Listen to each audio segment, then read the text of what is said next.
Paz seja convosco, sejam todos bem-vindos a mais uma live Diálogos. Seja bem-vindo você que está aqui no Facebook, você que está também no YouTube. Que Deus abençoe a vida de todos vocês. Durante esse período de quarentena, nós temos feito essas lives, diálogos, para que nós possamos estar tratando aqui de alguns assuntos, às vezes com algum convidado ou, na maioria das vezes, trazendo um estudo bíblico. E eu convido você a acompanhar comigo mais este estudo bíblico. Nós temos feito a Igreja do Arrebatamento nesses dias. Hoje nós já estamos no 10º dia, desse nosso propósito. E nós estamos tirando esse estudo das lições bíblicas da CPAD Jovens do segundo trimestre de 2018. O título geral da revista é A Igreja do Arrebatamento, o padrão dos Tessalonicenses para estes últimos dias. O comentarista é o Tiago Brasil. Lição 10. A manifestação do anticristo e o dia do Senhor. Texto do dia. Que não vos movais facilmente do vosso entendimento, nem vos perturbeis, quer por espírito, quer por palavra, quer por epístola, como de nós, como se o dia de Cristo estivesse já perto. Segundo Tessalonicenses 2:2. Síntese. Pensar a respeito do futuro leva-nos a uma reflexão profunda sobre o presente, na certeza de que os sinais da vinda do Senhor estão estabelecidos. Texto bíblico, 2 Tessalonicenses 2, do 1 ao 12. Versículo 1. Ora, irmãos, rogo-vos pela vinda de nosso Senhor Jesus Cristo e pela nossa reunião com Ele, que não vos movais facilmente do vosso entendimento, nem vos perturbeis, quer por espírito, quer por palavra, quer por epístola, como de nós, como se o dia de Cristo estivesse já perto.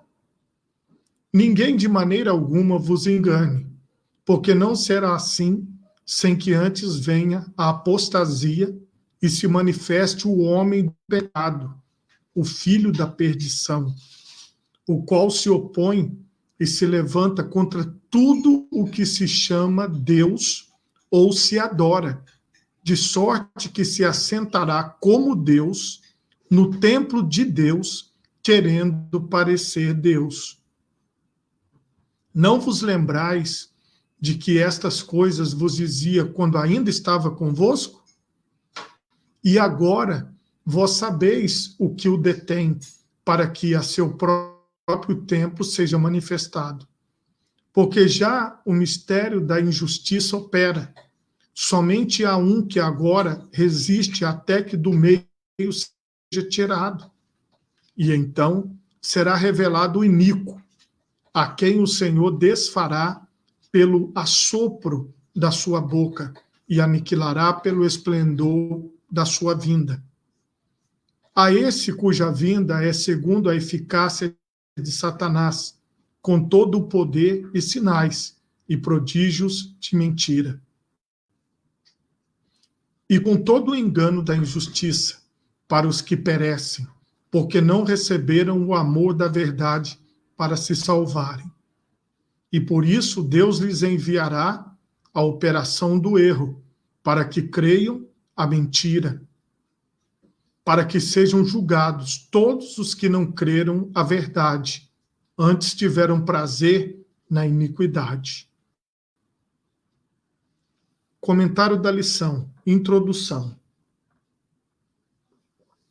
O capítulo 2 de 2 Tessalonicenses é dedicado à escatologia.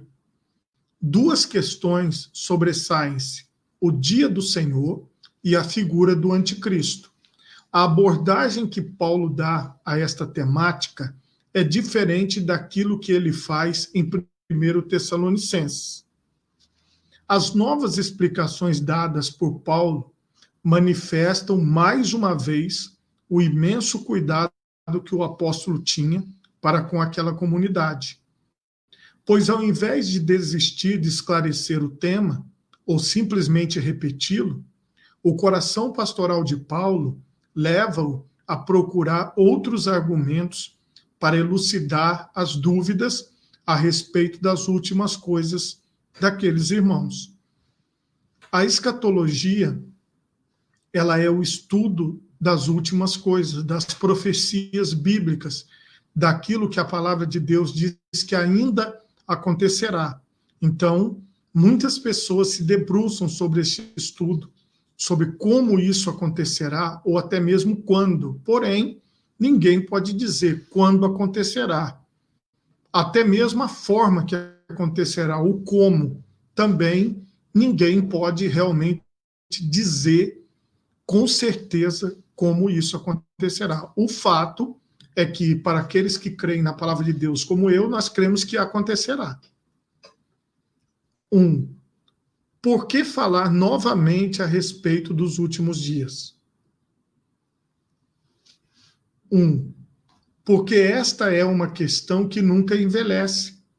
Paulo demonstra em 2 Tessalonicenses 2:1 que a igreja primitiva tinha em seu interior uma oração constante, a qual concentrava-se no desejo pela volta do Senhor Jesus. Qualquer igreja que não dedica tempo adequado à reflexão sobre a doutrina das últimas coisas será facilmente envolvida por um discurso imediatista que defende o resultado a qualquer custo. É um fator que todos nós, como igreja de Cristo, precisamos tomar cuidado. Porque o que nos faz não ser enganados e iludidos é o estudo das últimas coisas. É saber que não é o aqui e agora, mas é aquilo que virá. A nossa esperança, nós esperamos o que virá. Por isso que muitas pessoas acabam sendo enganadas. Porque como elas não têm o conhecimento bíblico, elas querem o resultado do hoje, do agora. Nós, contudo, devemos ser guiados pelos princípios da palavra, os quais apontam para um minucioso processo desenvolvido por Deus ao longo da história. Devemos viver assim como Paulo e seus contemporâneos, pensando e esperando pela vinda do Senhor em nossa geração. Mas se assim não acontecer, certamente usufruiremos do maravilhoso privilégio de estarmos preparados para a ressurreição dos santos. Então, nós temos que estar preparados. Essa é que é a visão do apóstolo Paulo. Por isso que nós temos que estar sempre estudando, lendo sobre esse assunto. 2. Porque alguns falsos ensinos estavam confundindo os irmãos. E nós observamos que nos dias de hoje acontece a mesma coisa. Pode-se inferir por aquilo que é dito no versículo 2 que havia uma série de informações distorcidas, oriundas de fontes duvidáveis, que estavam confundindo o coração dos irmãos em Tessalônica. As palavras de Paulo tinham como intenção reforçar os fundamentos doutrinários que já haviam sido postos. O apóstolo contrapunha-se ao princípio estratégico de toda heresia: tomar uma parte da verdade, distorcê-la e transformá-la em uma perniciosa mentira.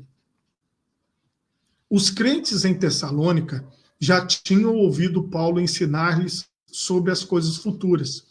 Todavia, falsos pregadores, movidos de um maligno sentimento de aproveitar-se da generosidade e cordialidade daqueles novos convertidos, como se verá em outras lições, anunciavam o retorno iminente de Cristo como pressuposto para não trabalharem e viverem às custas de outros. Então, toda heresia segue esse princípio que ele coloca aqui no início desse slide. O Tiago Brasil fala, que o princípio estratégico de toda heresia é o seguinte: é tomar uma parte da verdade, distorcê-la e transformá-la em uma perniciosa mentira. Porque, na verdade, a heresia, que é a distorção do texto bíblico, ela se dá a partir de uma interpretação pessoal, de um favorecimento àquele contexto determinado daquela pessoa. Né? Vou dar um exemplo simples. Alguém pega o contexto do Velho Testamento, onde, por exemplo, Salomão, a Bíblia diz que entre esposas e concubinas, ele tinha em torno de 1.000 mulheres. Será que isso é a desculpa? É, para muitas pessoas dizer assim, mas se Salomão, que foi rei de Israel, filho de Davi, ungido pelo Senhor, o homem mais sábio do mundo, o homem mais rico do mundo, podia, então eu também posso. Então é você pegar uma passagem bíblica fora do contexto e querer aplicar a sua vida. Não funciona, não dá certo. Porque esse princípio do Velho Testamento, ele ficou no Velho Testamento. Ele não chegou até os nossos dias. Assim como no próprio contexto do apóstolo Paulo, quando ele faz algumas recomendações a algumas igrejas que eram fruto daquele contexto. Por exemplo, as recomendações não eram as mesmas para outros locais que ele escrevia. Então, é preciso que cada um de nós tenhamos a ideia do seguinte: você não pode pegar a Bíblia e ler os versículos isolados, como na caixinha de promessa, onde você tira apenas alguns versículos. Você precisa ler a Bíblia como um todo e analisar o contexto em que ela foi escrita e o contexto da passagem. Porque, assim, tem um tempo histórico e tem o princípio. O princípio, ele permanece, mas as palavras que foram ditas para aquele tempo, elas ficaram naquele tempo. Um outro exemplo que eu vou dar para vocês. Algumas situações no Velho Testamento, na lei de Moisés, diziam que a pessoa deveria ser apedrejada se ela cometesse determinados erros. Então, veja bem, hoje nós não apedrejamos ninguém que erra. Por quê? Aquilo foi uma lei específica, para um tempo específico, para um povo que viveu numa época específica. Ela não se estende a nós. Então, muitas pessoas, até mesmo para distorcer o texto bíblico, para dizer que a Bíblia é arcaica, eles pegam alguns versículos isolados e querem nos combater, ou querem usar o versículo para poder dizer que a Bíblia está errada. Então, assim, o estudo bíblico, o conhecimento bíblico nos ajuda a nos livrarmos desses falsos profetas, de todas as heresias que são pregadas. Mas este conhecimento, ele precisa ser adquirido individualmente. Então, eu preciso buscar o conhecimento, você precisa buscar o conhecimento. Eu não tenho como transferir conhecimento para você. Eu pego e faço uma transfusão, igual tem transfusão de sangue. Não é possível haver uma transfusão de conhecimento. 3, porque é um tema complexo. Debater a respeito dos últimos acontecimentos da história da humanidade é um enorme desafio, pois é uma questão sempre apresentada a partir de um olhar profético, envolto por revelações, visões e, por isso, muitas interpretações. Paulo já havia falado muito sobre essas questões com os irmãos em Tessalônica. Mesmo assim, era necessário aprofundar ainda mais os debates. A complexidade das questões escatológicas tende a levar as pessoas a dois extremos: ou a um afastamento completo, por meio do qual alguns evitam todo e qualquer debate, alegando ser um tema profundo e de difícil tratamento. Outros, por sua vez, vivem fascinados por tais problemas e mensalmente elegem um anticristo. Esses, em todo acontecimento de repercussão mundial, vem um cumprimento profético e tantas outras coisas. Devemos procurar uma postura moderada, especialmente centrada na palavra de Deus. Esse é o correto.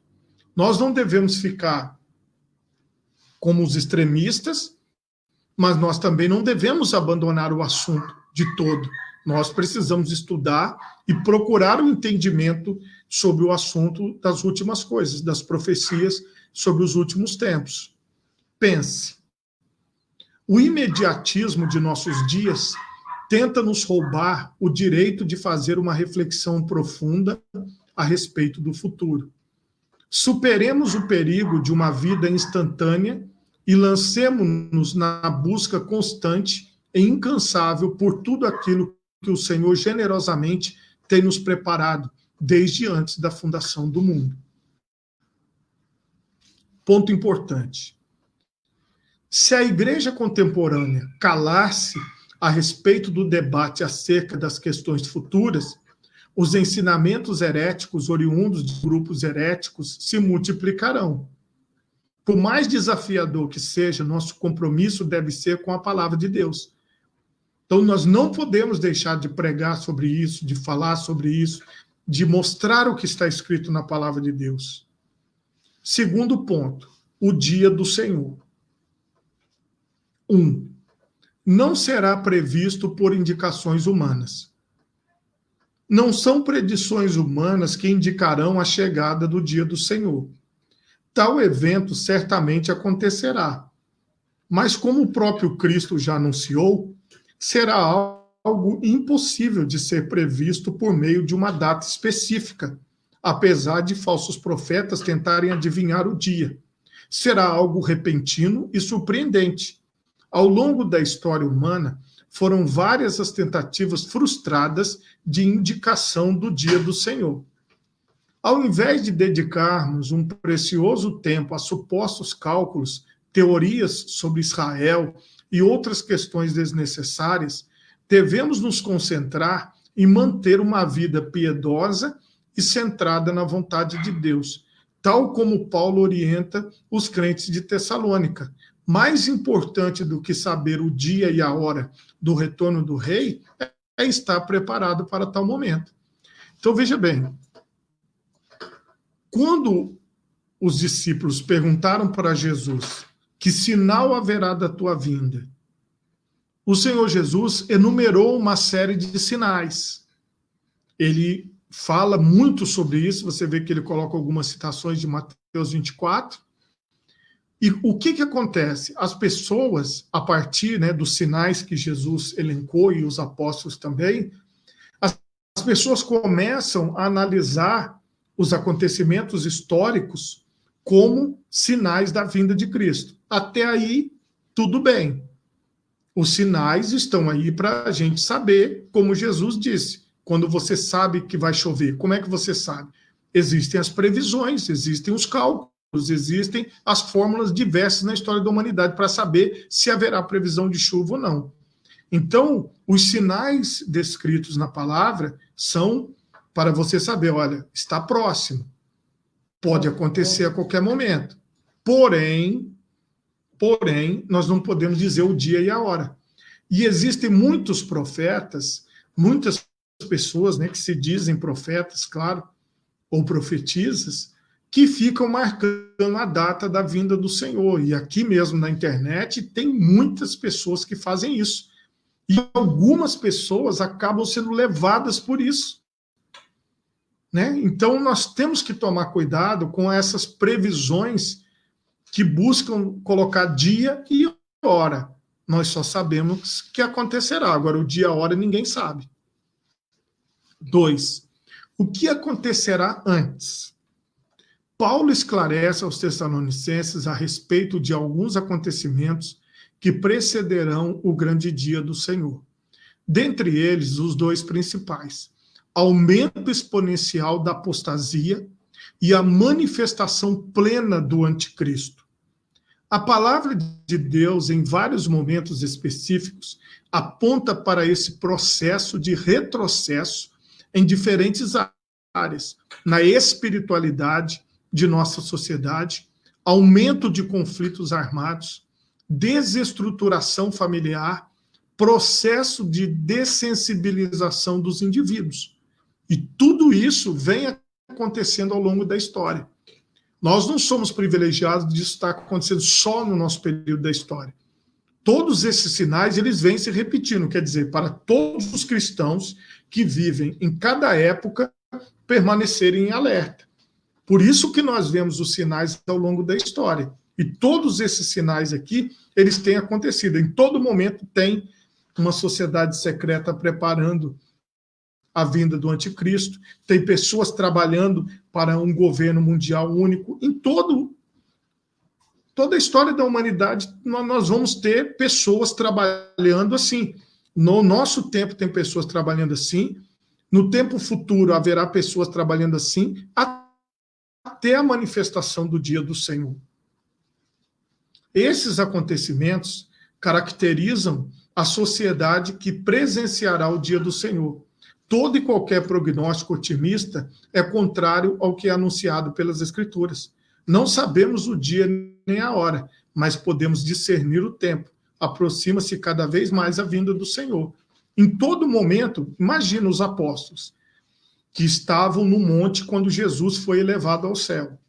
E os anjos falaram, olha, esse mesmo Jesus vai voltar. O próprio Jesus já tinha garantido para eles que iria voltar. Então, eu acredito que eles ficaram na expectativa, será que vai ser a semana que vem, o mês que vem? Então, essa expectativa da volta de Jesus acompanha os cristãos ao longo da história.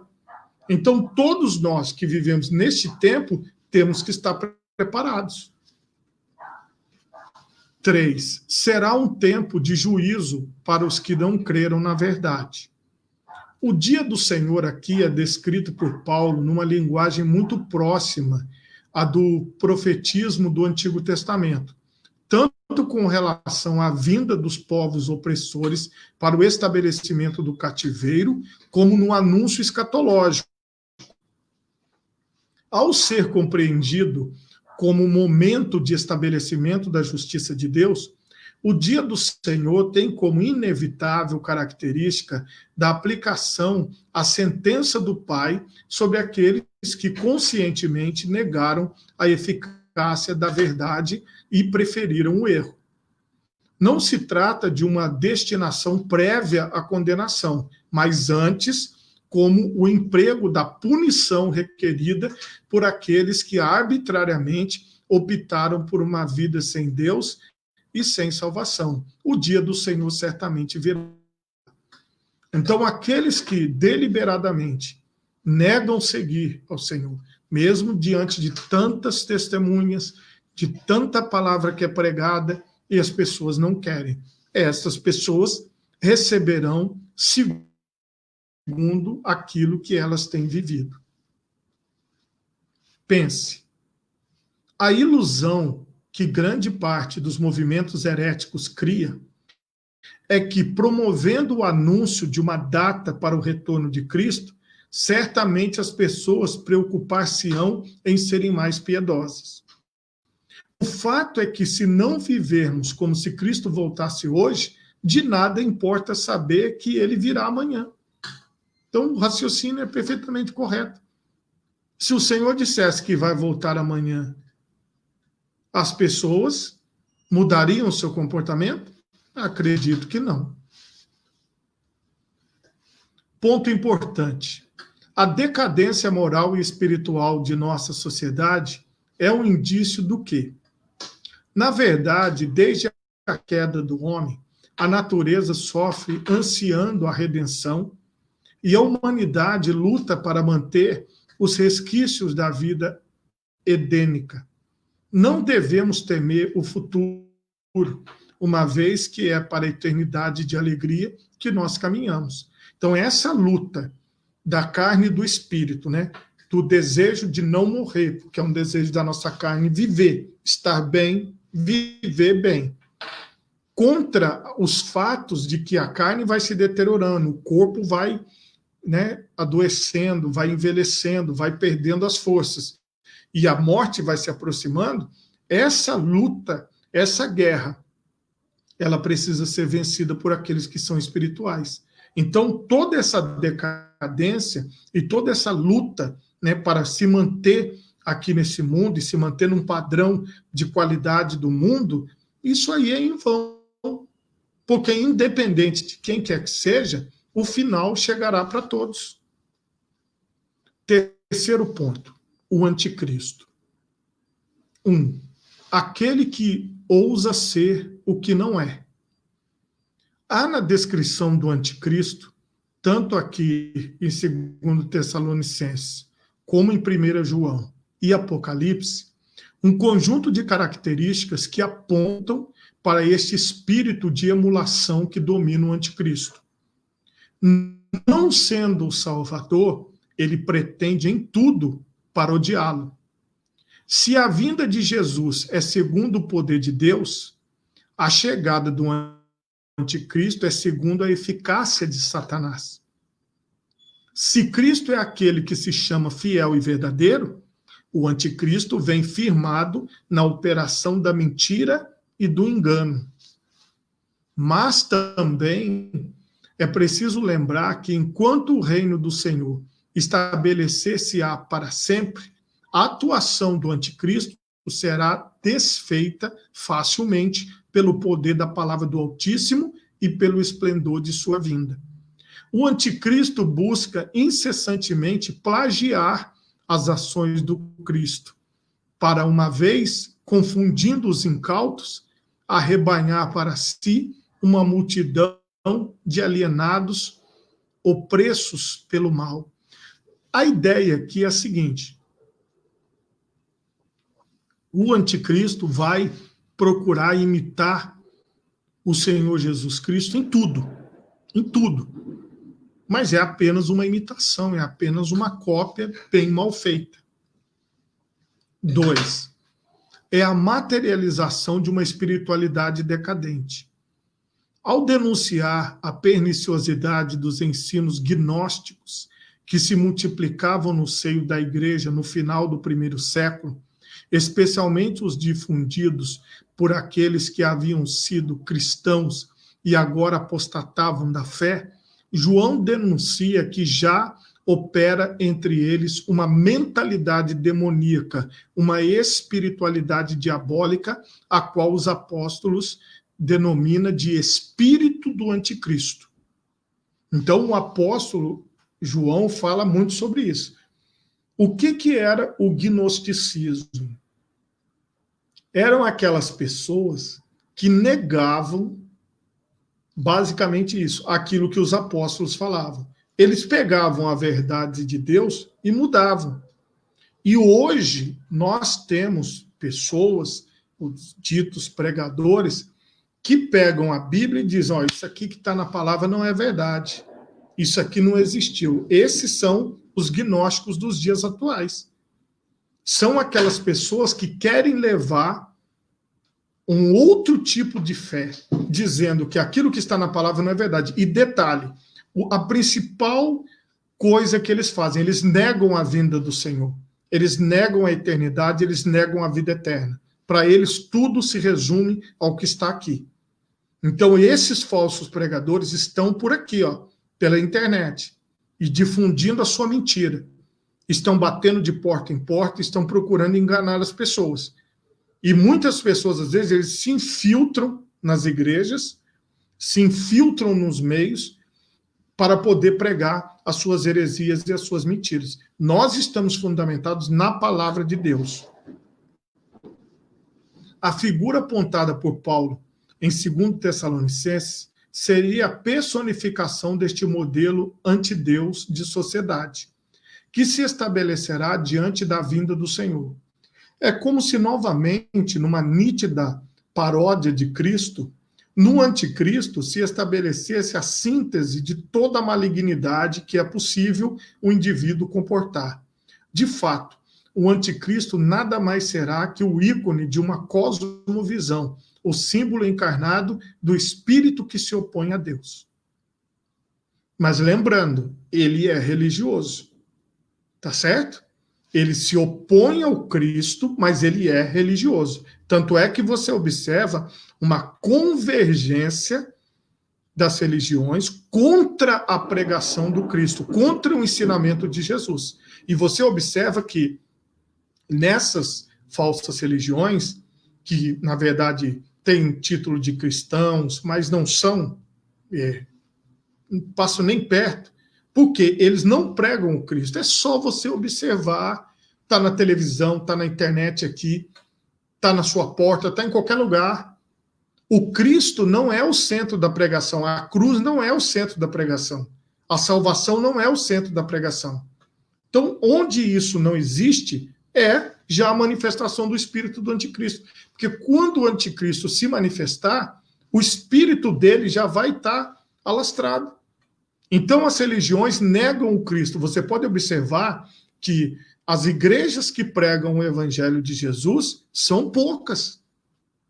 A maioria das pessoas usa, como eu já expliquei para vocês, textos isolados da Bíblia, personagens bíblicos, né, que são santos de Deus, que estão com o Senhor, mas de forma distorcida, querendo aplicar o que aconteceu na vida deles no indivíduo atualmente.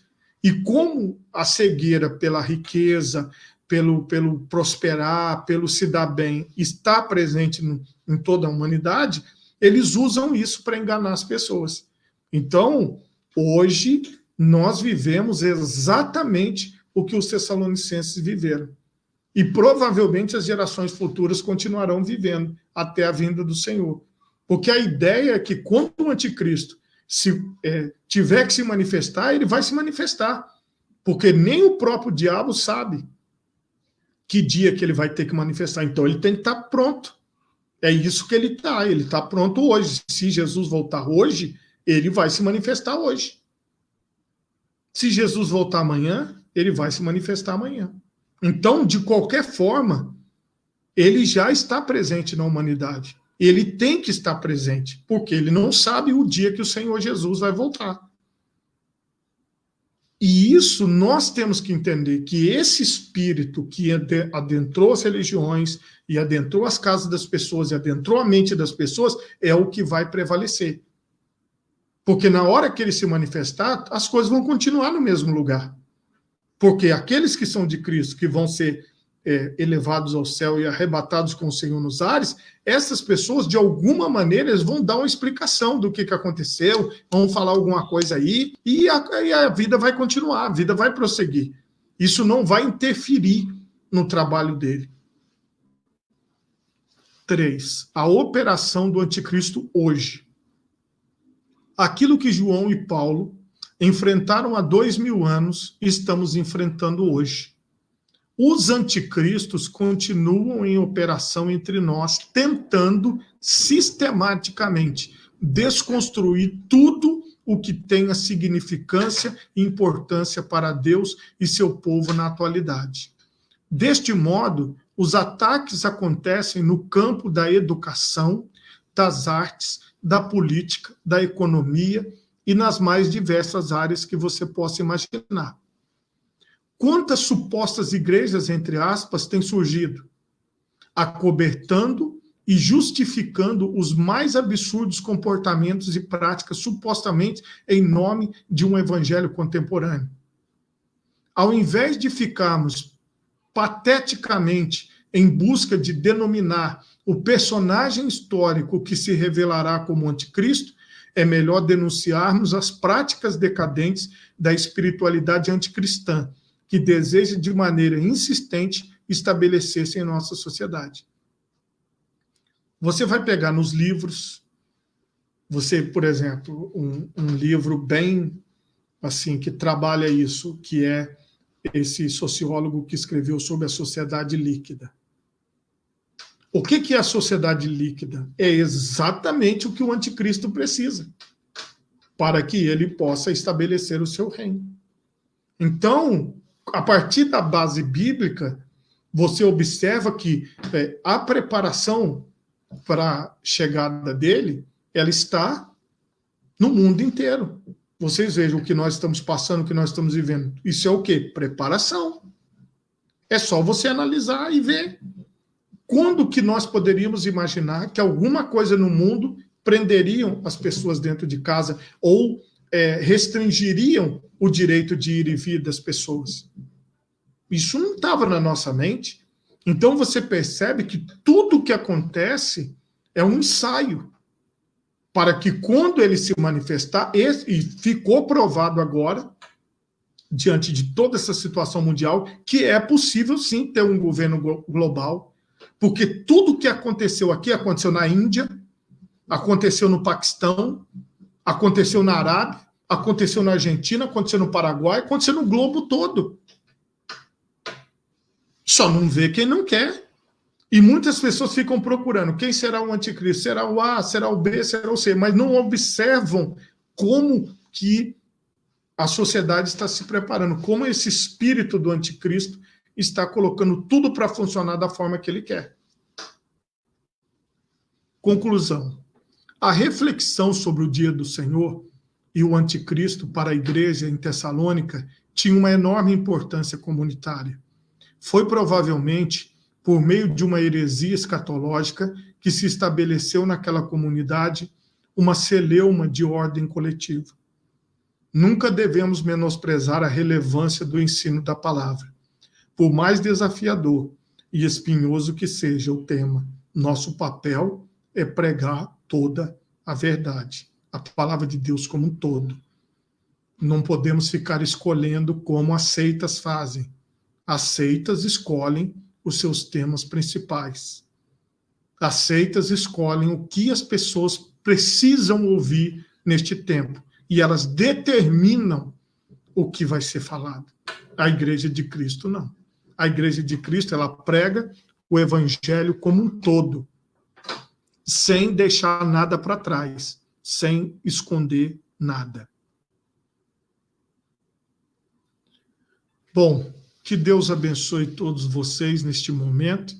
Nós estamos sempre aqui juntos nessa live falando a respeito de tudo que nós precisamos para a nossa vida espiritual, para nós estarmos cada vez mais na presença do Senhor. Eu quero aqui só colocar aqui os dois comentários que fizeram aqui, olha. O pastor Joaquim escreveu: paz, meu pastor, Deus abençoe. E a Deise também escreveu aqui: paz, irmãos. Deus abençoe todos vocês. Muito obrigado a vocês que estão acompanhando aqui pelo Facebook, vocês que acompanham pelo YouTube e vocês que vão acompanhar depois também esta palavra. Que Deus possa abençoar a sua vida, a sua família, a igreja onde você congrega. E se você ainda não entregou a sua vida para Jesus, nós ainda estamos em tempo. Hoje, se você quiser, você pode entregar a sua vida para Jesus. Em qualquer lugar onde você estiver neste momento, você pode dizer: Senhor Jesus, eu te recebo como meu único Senhor e Salvador. E você pode procurar uma igreja evangélica mais próxima da sua casa, para que você possa servir ao Senhor com alegria e apresentar-se diante dele com cânticos. Que o Senhor, Jesus Cristo, possa ser o Senhor e o Salvador da sua vida. Mesmo com tantas tribulações por vir, com tantas lutas, você nunca estará sozinho. O Senhor sempre estará contigo. Até a próxima, se Deus quiser. Paz seja convosco.